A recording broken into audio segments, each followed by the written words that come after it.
पढ़ाई है। समाज अपने बच्चे के पढ़ाई पे फोकस नहीं कर रहा है। गरीबी से निकलने का तीन गो रास्ता है। पहला रास्ता है शिक्षा। आज आपका घर का बेटा, आपका सवांग अगर पढ़ लिख लेगा तो आप लोग गरीबी से दूर हो जाइएगा।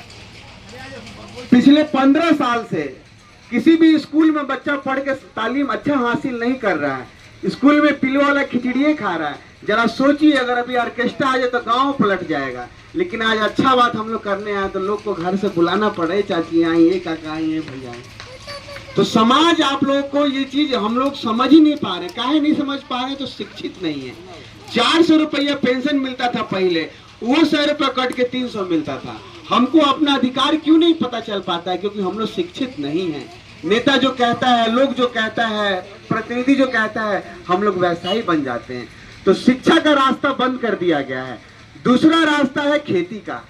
पंजाब में अगर किसी के पास 5 कट्ठा भी खेत है ना, तो 5 लाख रुपया साल का कमा रहा है। लेकिन हमारे यहाँ 10-15 कट्ठा वाला भी बाहर जाके मजदूरी कर रहा है। जरा सोचिए, इतनी गर्मी में आप लोग दिन भर कैसे समय काटती होंगी, और आपका बेटा, आपका पति, आपका सवांग किसी न किसी फैक्ट्री में हड्डी गला रहा होगा। हड्डी गला के वो 10-15 हजार रुपये भेजता है तो घर परिवार चलता है। तो दूसरा रास्ता भी बंद है, खेती भी नहीं सही से है। और तीसरा रास्ता है पूंजी। अगर आप लोग के पास पूंजी हो जाए तो चौक पे कहीं पे कोई काम कर लीजिएगा तो गरीबी दूर हो जाएगा। तो गरीबी से निकलने का आपका तीनों रास्ता बंद है, और इस पर कोई विचार नहीं कर रहा है कि हम लोग गरीबी से दूर कैसे होंगे। आज इस घर में ताला लगा, गलत चाबी घुमाएंगे तो ताला खुलेगा। तो वैसा ही हम लोग पिछला 25 साल से 30 साल से गलत चाबी घुमा रहे हैं। बगल में नेपाल है, गरीब देश है, 4000 रुपये नेपाली पेंशन मिलता है, और यहाँ 400 था। जन सुराज के माध्यम से, लोगों के माध्यम से हमने आवाज उठाई तो नीतीश सरकार को 1100 रुपये पेंशन करना पड़ा। 10 जुलाई को आप लोग को 1100 रुपये पेंशन आएगा। तो गरीबी से निकलने का जो तीनों रास्ता वो आप लोग का बंद हो गया है। तो जरा सोचिए कि आप गरीबी से निकलिएगा कैसे। नेता आएगा, आपके पैर पे गिरेगा, ए चाची, काकी, एक बार वोट दे दी। वोट ना तो लकड़ी देते, लेकिन वोट दे दी, गेहूं करके आपको फंसा के जीत के चला जाएगा। आप लोग चुन के भेजते हैं उसको, वो तो राजा बन जाता है, और आप लोग उसी फकीरी में जी रहे हैं। गांव गांव में हम लोग घूम रहे हैं तो बच्चे के पैर में चप्पल नहीं है, ढंग का कपड़ा नहीं है, ढंग का भोजन नहीं है। गाँव की ये स्थिति है। हम लोग को मोदी जी का 56 इंच का सीना दिखता है, लेकिन अपने औलाद का 15 इंच का सीना नहीं दिखता है। 2 को मासूम, 10 को मासूम यहाँ बैठा। हमको बता दीजिए लोग क्या भविष्य होगा इस गांव में। आज आप लोग अगर नहीं जागिएगा, शिक्षा की व्यवस्था के लिए आगे नहीं बढ़िएगा, तो इन बच्चों का क्या भविष्य है? आप जिस चीज के लिए वोट देते हैं, नेता आपको वो चीज देता है। अगला 5 मिनट में आप लोग को हम समझाएंगे। आप लोग नीतीश कुमार को वोट दिए नाली के लिए, रोड के लिए, तो रोड बना कि नहीं बना? हाँ कि ना? जोर से बोलिए। आप लोग बोलते भी तो नहीं है, इसलिए तो आप लोगों को आता है, बेवकूफ बना के चला जाता है। अपने हक के लिए तो लड़ना ही पड़ेगा। आज आप लोग नीतीश जी को वोट दिए नाली के लिए, गली के लिए, बिजली के लिए। भले बिजली बिल 500 का 1000 रुपये का ही नहीं आ गया हो, लेकिन बिजली तो पहुंचा ना। मोदी जी को आप लोग केंद्र में वोट दिए राम मंदिर के लिए। राम मंदिर बना कि नहीं बना? बना ना जी। घर घर जाति का बात होता है बिहार में, तो 2023 में जातीय जनगणना हुआ कि नहीं हुआ? हुआ ना। तो यही आपको बात बताने है कि जिस दिन घर घर से शिक्षा का खोजी होगा, आज अगर स्कूल में पढ़ाई नहीं हो रहा है, हम आप मिलके खोजेंगे तो मास्टर को पढ़ाना पड़ेगा। एक पंचायत में अगर देखिएगा तो 10-5 गो स्कूल है। सरकार एक पंचायत की स्कूल पे करीब 1 करोड़ रुपए का महीना खर्चा करने के बावजूद भी बच्चा नहीं पढ़ रहा है। पूरे प्रखंड में 1 गो एनजीएम स्कूल है, 20 गो बस से बच्चा ढुवाता है। यही अगर जन सुराज की सरकार आएगी तो शिक्षा मॉडल बनाया जाएगा। एक प्रखंड में एक अच्छा स्कूल खोला जाएगा, वहां से सारे बच्चों को बस के माध्यम से बुला के नेतरहाट सैनिक विद्यालय के तर्ज पे व्यवस्था बनाई जाएगी। जरा सोचिए कि आप लोग किसी रोग के लिए पिछले 10 साल से कोई दवाई खा रहे हैं। शांति से रहिएगा, 5 मिनट सुनिए, 5 मिनट आपके ही भले के लिए हम कहेंगे। कोई अगर रोग हो गया है, 15 साल से दवाई खा के वो रोग नहीं ठीक हो रहा है, एगो डॉक्टर कह रहा है कि एगो नया दवाई आयल बा, एकरा खाएम तो हो सकता है ठीक हो जाए। तो नया दवाई खाएम कि पुराना दवाई खाएम?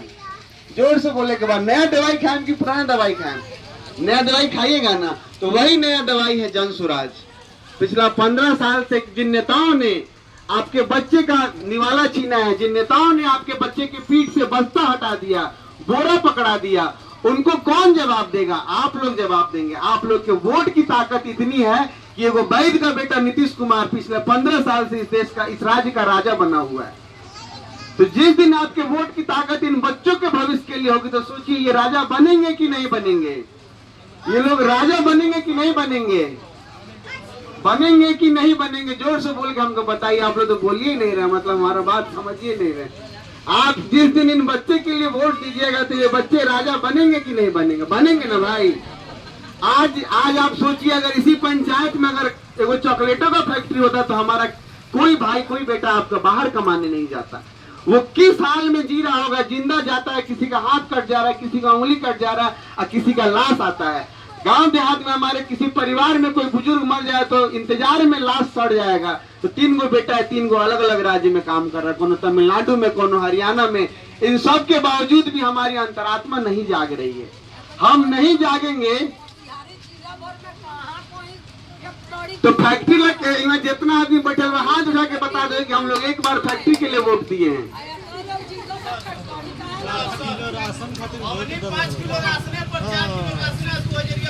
हमारे यार बताए चाचा जी, हम बताओ तो नहीं। तो आप जिस चीज के लिए वोट कीजिएगा वही मिलेगा। गुजरात का छोटा सा शहर है अहमदाबाद, गुजरात का एक छोटा सा शहर है अहमदाबाद, जहाँ 5 लाख से ज्यादा हमारा बिहार का लड़का कमाने जाता है। मोदी जी गुजरात जाते तो कहते हैं कि हम विश्व का सबसे बड़ा फैक्ट्री खोलेंगे। गुजरात के घर घर में फैक्ट्री है। यही चले जाइए परसवा कचोरवा में, वहां का 100 में से 90 लड़का बाहर जाकर दर्जी का काम करता है। लेकिन यहाँ व्यवस्था अगर होता तो वो होता क्यों नहीं है ये जानिए। आप लोग को क्यों नहीं हक मिलता है? 5 किलो राशन में आप लोग मस्त हैं, मोदी जी को बुरा में भर के वोट दे देते हैं, तो फैक्ट्री कहाँ से खुलेगा? गुजरात में उनको मतलब है कि जाके राशन बांटते। बिहार में क्या राशन बटाता है? बिहार में लोग पढ़े लिखे नहीं हैं। शाम को 5 बजे जितनी भी माताएं बैठी हम उनसे हाथ जोड़ के विनती करें, इन बच्चों का हाथ पर धुआ के किताब कॉपी के सामने बैठाइए। गांव गांव में बच्चे के गार्जियन बाहर कमा रहा है। जब हम लोग छोटे थे अब पापा जी खखार देते थे तो किताब कभी खोल कर बैठ जाते, इतना गार्जियन से डर था। अब तो बच्चा डरिए नहीं रहा गार्जियन से। क्या है? तो गार्जियन बाहर कमा रहा है, गार्जियन नहीं कमाएगा तो ये खाना नहीं खाएगा। इंसान सिर्फ जी रहा है 2 वक्त का रोटी और 2 कपड़ा के लिए कि इतना मिल जाए। लेकिन हमारा जीवन ये नहीं है। गरीब पैदा लेने में कोई बुराई नहीं है, गरीब बन के मरने में बुराई है कि हमने प्रयास नहीं किया। तो एक प्रयास किया जाए। गुजरात के लोगों ने गुजरात को बढ़िया बनाया, हरियाणा के लोगों ने हरियाणा को बढ़िया बनाया, लेकिन बिहार के लोगों ने जब चुनाव का समय आता है तो जात पात पे वोट देते हैं, मांस मुर्गा पे वोट देते हैं, 5 किलो राशन पे वोट देते हैं। हमारा जात का नेता कौन है? हम खोजते हैं। अगर हम पटेल समाज से आते हैं तो खोजते हैं कौन पटेल का नेता है। तो आपके जात का नेता तो राजा बन गया, उसका बेटा तो दिल्ली में पढ़ रहा है, आपके बेटे के पैर से चप्पल खिसक गया, पीठ से बस्ता चला गया। तो ये बात आपको समझना होगा कि जात का नेता सब कुछ नहीं होता है। नेता तो अपने परिवार को आगे बढ़ाता है। यहाँ जितने लोग अगर लालू जी को वोट देते होंगे तो जरा ध्यान से सुनिए, लालू जी कितने अच्छे बाप हैं कि उनको चिंता है अपने बेटा का कि मेरा 9वीं फेल बेटा राजा कैसे बन जाए। लेकिन हम लोग को चिंता नहीं है अपने बच्चे का कि बच्चा स्कूल में कैसे पढ़े। हाथ उठा के बताइए कि कितने लोग गांव के लोग पहुंचे होंगे स्कूल में कि मास्टर साहब पढ़ावत क्या नहीं किया हुआ। कोई मतलब नहीं है आपको। पथरू का सेवा कर रही हैं आप लोग, लेकिन बच्चे का मतलब नहीं है। मेरे घर का एक भी बच्चा स्कूल में नहीं पढ़ता। एक बार 11 बज गया था, 11 बजे तक कोई टीचर उसमें नहीं पहुंचा था। हमने सारे बच्चों को बैठा के गांव के 1-2 आदमी हमसे खफा भी हुए, लेकिन नहीं, जब सरकार आपको देती है तो आपका भी अधिकार है, अपने बच्चे को ले जाकर आप उसका हक पूछ सकते हैं। आप लोग खोजी नहीं करते, इसलिए समस्या है। आप लोग खोजना पड़ेगा। एगो पटलू को आप लोग पाल पोस के 12 महीना 15 महीने में बड़ा करती है तो 10-12 हजार रुपया दाम दे के चला जाता है कोई। अब 5 साल में एक इंसान के वोट का कीमत कितना है? मात्र 500 रुपये। 2 किलो मांस एगो पाउच पे हम लोग अपना कीमती वोट दे देते हैं, अपना भविष्य बेच देते हैं। अगर नहीं बेचे होते तो आज ये स्थिति नहीं होता।